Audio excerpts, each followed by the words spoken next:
Hey everybody, welcome back. Today I am a little under the weather. I'm coming off of a head cold that has stuck with me for the past 4 days, and it's been really annoying because I've had a lot of work to do and I had to reschedule a lot of things this weekend, some of them photo related, and it's just been really, really annoying. um, but it did get me thinking, you know, I've been doing this for 10 years. I've been sick several times in that time period. And,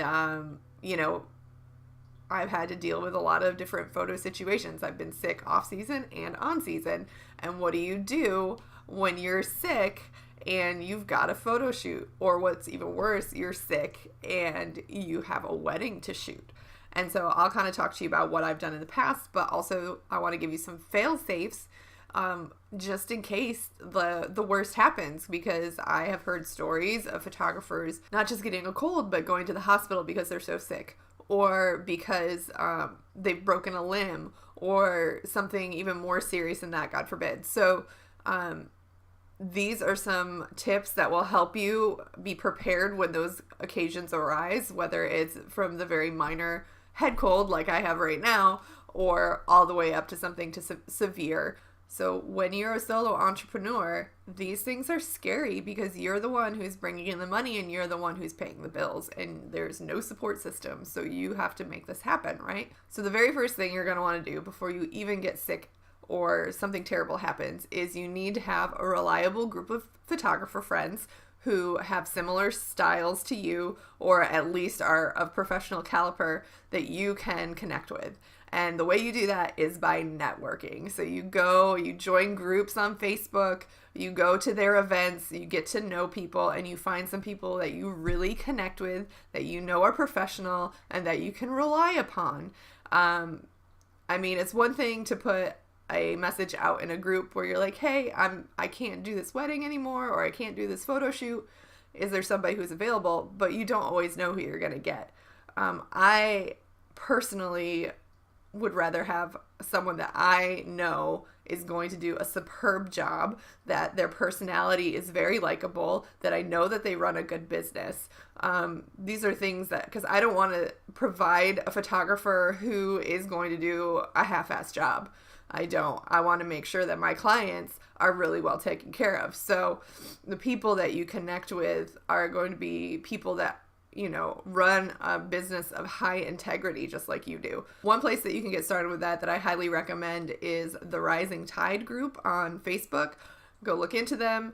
They are a national, if not worldwide group, that you can find other photographers as well as other entrepreneurs in your area. And then they have subgroups, which are, their meetings are called Tuesdays Together, where you can meet other like-minded individuals. And I will let you know there are 5 million photographers in there, so you are going to find a photographer. And it has been very uplifting for me to connect with those entrepreneurs in those groups, and it's a really great way to get started.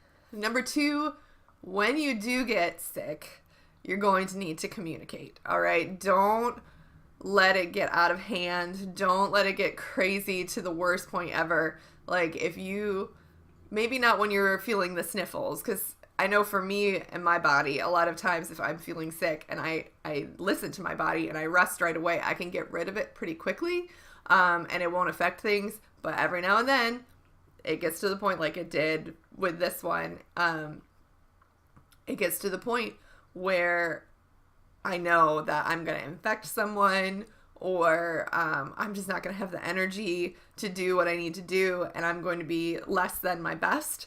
So that is when I reach out to the client and I say, hey, I just want to let you know this is what's going on.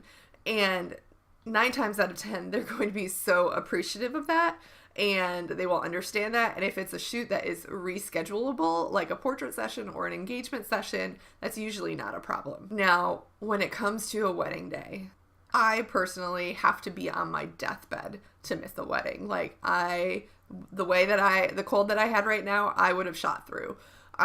It would have to be a very severe illness or a broken limb. Even then, sometimes, like, I would have to be in the hospital, to be honest with you, to miss someone's wedding. You just push through, you know what I mean? Like, the adrenaline will carry you through. There have been multiple times where I've been sick at a wedding and I didn't think that I was going to survive, but in the end I did, and the images were pretty good. It really helps in those situations to have a second shooter. So I highly recommend bringing someone along, because they are going to help you so you can rest when you need to, take breaks, hydrate, do all the things you need to do to get through the day. So a lot of times, that will happen when you are a solo entrepreneur and you don't have a designated second shooter that you shoot with all the time.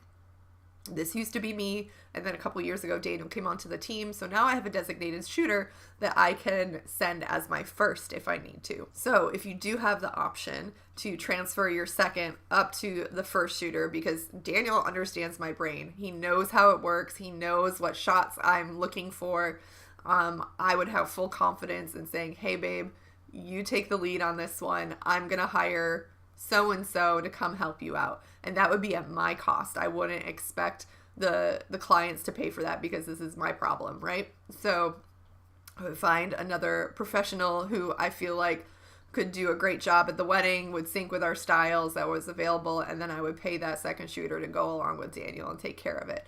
That is a wonderful option to have.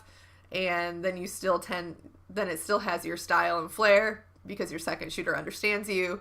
And you know that they're in good hands. Sadly, if you are in a position where you're supposed to shoot a wedding and something has happened where you cannot make the wedding, you're going to want to first reach out to your network. I would get several photographers lined up that you know are available for the date that you trust, and then I would connect with the client. Try to communicate with them to the best of your ability verbally rather than through email. It's nice to have things documented, but also at the same time, in a position where you're going to miss someone's wedding, they want a personal touch. They don't want a cold email. So I would call the client, make them aware of the situation, and then provide them with options. And a lot of times, if you approach it in that way, people are going to be super appreciative because they still feel valued. They still feel like you're caring for them. They don't feel like the floor has fallen out from beneath them and their wedding photographer isn't going to be there. They may be disappointed you won't be there, but making sure that they are taken care of is just one more step to making them feel valued and loved. So hopefully this will prepare you for the times that are coming ahead. You know, like, this is just part of life, and most people will understand that, you know, within reason. And we just need to be prepared, you know, have the forethought to have these things in place for when you're sick, or something else happens. Well, guys, that will do it for me. I hope this video has been helpful and will prepare you. If you could please like and subscribe, that would be wonderful. And feel free to share this video with anyone that you think it would be helpful for. We're here for you guys. If you need anything, give me a comment down below or shoot me an email at mavenledkey@gmail.com. We'd love to help you out, and we'll see you next week. Okay, love you. Bye.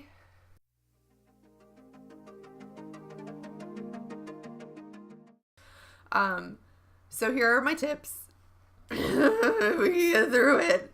I sound so wonderful today. I'm telling you guys, this has been rough. Oh, I need to keep drinking the liquids because talking is hard.